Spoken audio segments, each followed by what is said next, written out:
तुम्ही पाहताय राज्यातील आजच्या महत्त्वाच्या ठळक बातम्या। एक दोनदा चूक झाली तर समजून घेऊ, तिसऱ्या वेळी मंत्रिपद काढणार, वादग्रस्त विधाने करणाऱ्या मंत्र्यांना अजित पवारांचा सज्जड इशारा।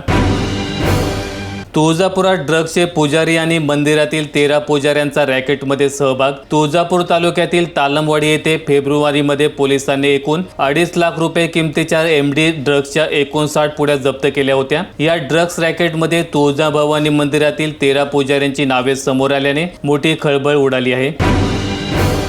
26/11 हल्ल्याचा सूत्रधार भारताच्या ताब्यात, राणासाठी कसाबचा सेल तयार। अमित शहा डोवाल यांची बैठक। अमेरिकेकडून राणाला भारताकडे प्रत्यार्पण करण्याची तयारी सुरू आहे।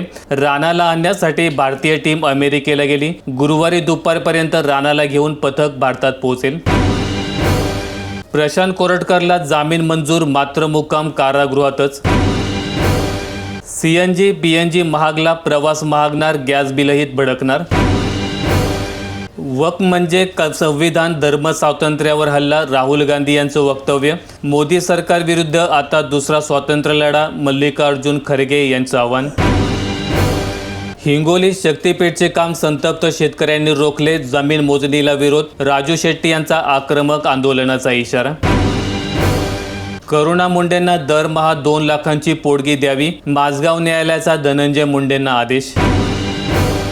अमेरिकेच्या 104%ला चीनचे 84% उत्तर, लगेच लागूही केला। अमेरिका चीन यांच्या टॅरिफवरचा भडका, अमेरिका आता औषधांच्या आयातीवर लावणार कर। ट्रम्प नरमले, प्रतिपूर्ती शुल्क 90 दिवसांसाठी स्थगित। अमेरिकेने चीनला मात्र सवलत न देता लादला 125% कर। राज्यसेवा परीक्षा निकालात गोंधळ, जास्त गुण असूनही विद्यार्थ्यांना गुणवत्ता यादीत स्थान नाही। नौदलाला मिळणार 26 सागरी लढाऊ विमाने, 64,000 कोटी रुपयांच्या करारास कॅबिनेट सुरक्षा समितीची मंजुरी। पुणे, अकोला, जळगाव, अमरावती, चंद्रपूर हॉटस्पॉट, पारा 43 ते 44 अंशावर गेल्याने होरपळ, आजपासून पुन्हा पावसाची शक्यता। खुशखबर, यंदा राज्यात मान्सून जोरदार, स्कायमेटचं भाकीत, सुरुवात संत पण जुलै ते सप्टेंबर चांगला पाऊस पडण्याचा अंदाज। माहिती आवडल्यास व्हिडिओला लाईक करून दररोजच्या बातम्या पाहण्यासाठी चॅनल सबस्क्राईब करा। धन्यवाद।